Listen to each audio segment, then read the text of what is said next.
Maraming salamat kapatid. Magandang umaga po sa ating lahat dyan sa Pilipinas. Sino man ang nandito din na who is joining us anywhere else in the world, magandang araw po sa ating lahat. Sige po, para po tayo makarami sa ating pag-aaralan, basahin po natin ang salita ng Diyos sa aklat po ng Mateo, chapter 7, verses 24 to 27. Kaya ang bawat... Okay, I have a different version. Anyway, kaya ang sino mang nakikinig at sumusunod sa aking mga sinasabi ay katulad ng isang matalinong lalaki na nagtayo ng kanyang bahay sa pundasyon ng bato. Nang umulan ng malakas at bumaha at humampas ang malakas na hangin sa bahay, hindi ito nagiba dahil nakatayo ito sa matibay na pundasyon. Ngunit ang sino mang nakikinig sa aking mga salita, pero hindi naman ito sinusunod, ay parang taong hangal na nagtayo ng kanyang bahay sa buhangin.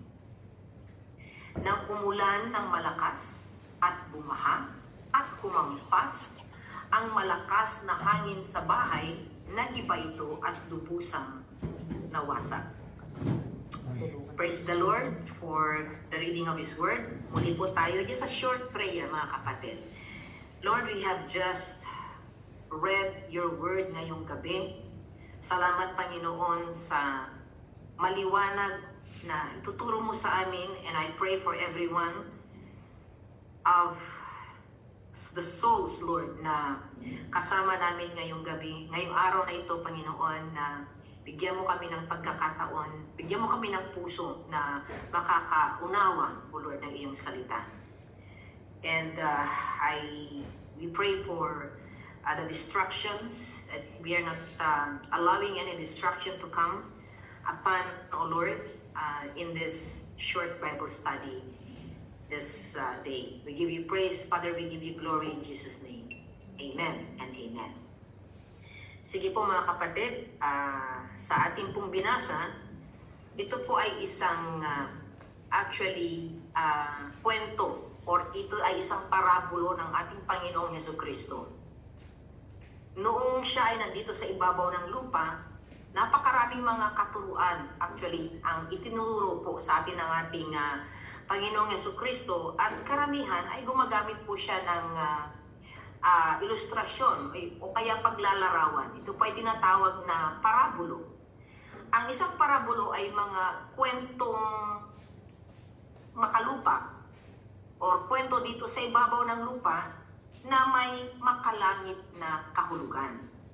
Kaya ito ay isa sa mga ginagamit ng Diyos upang tayo ay madaling maiugnay kung ano yung kalagayan ng tao. So, ang binasa po natin, versikulo, ay kwento ng dalawang klase ng tao. At ang kwento nito ay kung paano sila nagtatag or bumuo or kanilang pagbubuo, yung kanilang mga plano sa buhay. At nalalaman din dito, yung dalawang lalaking ito ay makikita natin yung kanilang desisyon at ang kanilang kapalaran. So, ang dalawang taong ito mga kapatid ay meron po actually pagkakahawi. Meron silang paghahambingin natin. Meron po silang pagkakaparehas. Okay? They have the same dream. Una, meron po silang pangarap. At ang pangarap pong iyan, base sa ating pag-aaral, base sa ating binasang versikulo, is that ang pangarap nila ay sila'y magpatayo ng bahay. Again, all these things are ilustrasyon. Ilustrasyon na mayroon po itong makalangit na kahulugan. Meron po itong kaugnayan sa ating buhay na pang-araw-araw. Ang dalawang taong ito ay meron po silang pagkaparehas. Ano yung pagkakahalintulad nila ay yung pare silang may pangarap. Ang pangarap nila ay magpatayo ng isang bahay. Pero ang ibig sabihin, actually, building this house, it actually refers to building a life. Or yung personal nilang buhay. Lahat po tayo mga kapatid, we are building up something. Meron po tayong hinahangad na mangyari sa ating buhay. Ngayon, maunawaan natin na it talks about our personal life. Now, wala naman po siguro dito na gustong mabuhay na bigo. Hindi po ba? Wala din naman siguro dito na mangarap na tayo ay talunan sa buhay. Gusto natin ay yung kabaliktaran po nito. Wala pong nagbabalak, katulad ng isang dalawang nag-iibigan na tao na nagbabalak na ikasal, bumuo ng napakagandang pamilya, but at the same time, yung araw ng kasal nila ay pinapangarap din nilang magkahiwalay. Wala naman pong ganon, ano? That would be actually kamangmangan. Walang nagbabalak na sayangin ang kanilang buhay. Ang gusto ng bawat isa sa atin ay mayroon tayong makakamit. Yung binasa po natin na bersikulo ay parehas ang dalawang taong ito ay parehas na gustong bumuo ng isang matatag na buhay. Magkaroon ng makabuluhan na buhay at isang mahalagang buhay. Yun yung una. Itong dalawang tao, mayroon po silang pagkaparehas. Mayroon silang pangarap. Pagtayo ng bumuo ng napakagandang buhay. Pangalawa, kasi nga yung binasa natin ay si Jesucristo mismo ang nagkukwento. Kausap niya yung mga tao, tinuturuan niya. So yung mga nakikinig na yon, sa aking pagkakaunawa ay parehas, itong dalawang taong ito ay parehas na nalantad sa katotohanan. Parehas nilang napakinggan ang banal na salita. Itong dalawang taong ito ay parehas na nakaupo at nakikinig habang nagtuturo ang Panginoong Jesucristo, gaya ng ginagawa po ninyo ngayon. So lahat tayo parehas na nakikinig, o kayo dahil ako ay ginagamit ng Diyos ngayon na nag-i-explika ng kanyang salita. So parehas silang dalawa na nakikinig sa Panginoong Jesucristo. Ano pa ang pagkaparehas nila? Hindi lang nangarap sila magtayo ng kanilang bahay o magtayo ng bumuo ng napakagandang buhay. Parehas din silang nalantad sa katotohanan. They were both exposed to the word, to the truth, the word of truth. At parehas din po ang dalawang taong ito na humarap o kaya humaharap, mga kapatid, sa mga pagsubok sa buhay. Pero dito na nagtatapos ang aking paghahambing. Yung bang parehas silang humarap sa pagsubok ng buhay.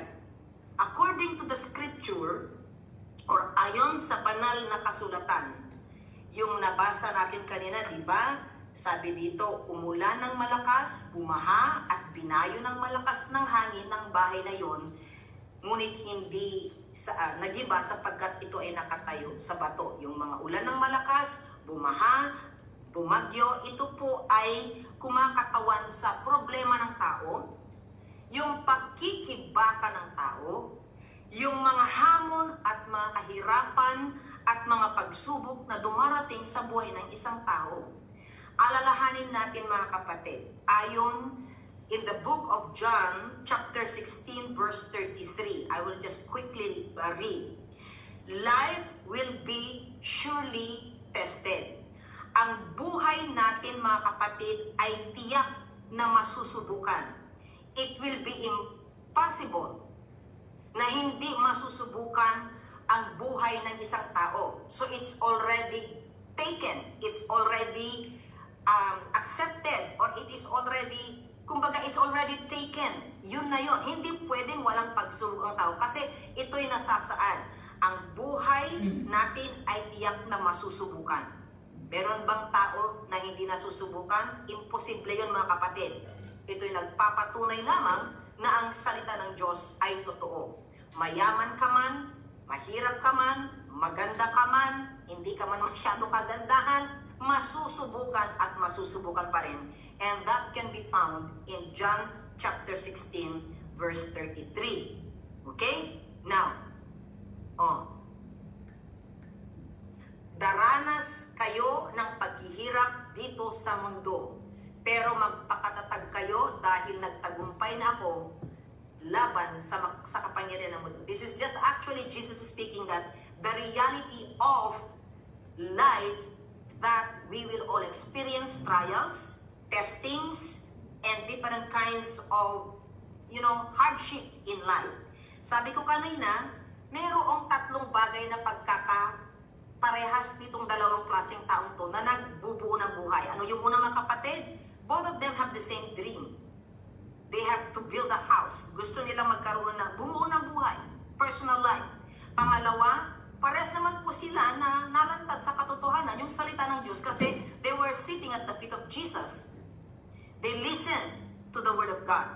Pangatlo, parehas sila, mga kapatid, na humarap at humaharap ng pagsubok. Pero dito na nagtatapos, ulitin ko, dito na nagtatapos ang kanilang pagkakahawig o pagkakahambing ng kanilang buhay. Ang pagkakaiba nila ngayon, yung isa ay tinawag na mangmang, yung isa naman ay tinawag na matalino. Though, meron po silang, maaring may mga ilang bagay silang magkatulad, ngunit mayroon pong isang bagay na pagkakaiba nila. Bakit tinawag yung isa na matalino? Or is there any other better translation of a wise man? No? Matalino, marunong, or madiskarte siguro, in our layman's term. Madiskarte, or ibig sabihin, basta matalino siya. Paano mo masasabi? Kasi yung mangmang, meron din naman siyang pangarap. Yung mangmang, na-expose din naman, nakikinig din naman ng salita. Pwede din naman siyang humarap din. Kasi yun ang pagkakaiba nila. Pero major difference nila, mga kapatid, ay yung abilidad nila na magdesisyon upang i-apply ang katotohanan ng salita ng Diyos. Ang isang mangmang is actually someone who will refuse to apply the Word of God. Someone who will refuse who will refuse to apply the spiritual truth of life in their situation. Ano ba ang dahilan kung bakit tinawag na mangmang ito? Dahil ayaw niyang sumunod. Ayaw niyang i-apply kung ano yung katotohanan. Ano po ba ang katotohanan? Ito po, mga kapatid, ang katotohanan ay ang salita ng Diyos. Ito po ay tinuturo po every, Today is Tuesday, every Tuesday or every Wednesday dyan sa inyo. Natututo at natututo tayo. What makes one wise and one fool? It has always something to do kung ano yung pundasyon. Nakita natin, ang pundasyon ng isa ay sand. Ang isa naman ay buhangin at ang isa naman ay sa bato. Everything in life ay nakadepende kung paano ka mag-umpisa, kapatid. Kung paano ang pundasyon where you lay your foundation in life. Both have the same dream, but they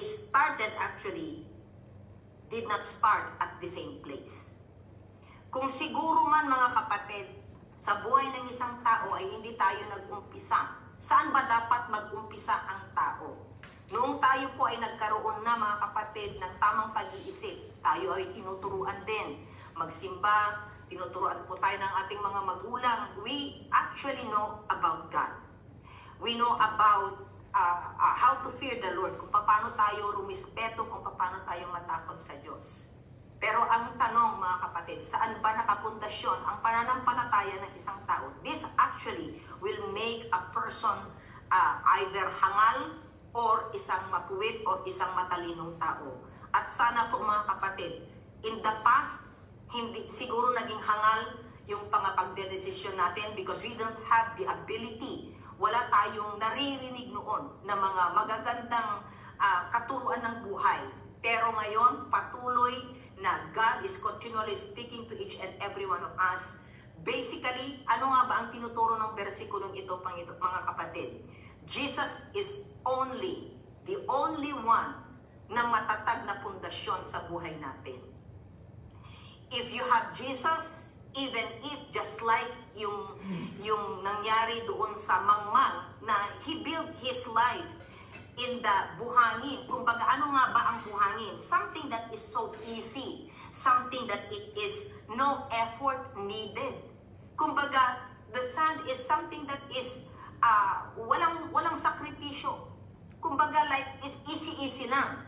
Pero ibig sabihin if a person chooses to build his life on the rock to God, hindi ba mga kapatid, kapag tayo ay sumusunod sa Panginoon Jesucristo, sasabihin nila, pare, ano ba yan? Napaka-religion mo na, baka lampasan mo na ang langit, pare. Di ba yung mga ganyan na mga comment ng iba minsan, isa ka na pala ngayong born again or burns again. But actually, this is the life of someone who really hears the words of God and applying it, dahil ang pagiging born again or ang pagiging isang taong matuwid, iyon ay ang buhay niya ay nakapundasyon sa Panginoong Jesucristo. Let me tell you mga kapatid, we will always be on the winning side. Pero sabihin man siguro natin na, kilala ko naman si Kristo. But is it really? Are we building? Are we building our lives on the Lord Jesus Christ? In what way? Or do we only imagine it? Sinusunod ba natin ang mga kautusan ng Panginoon?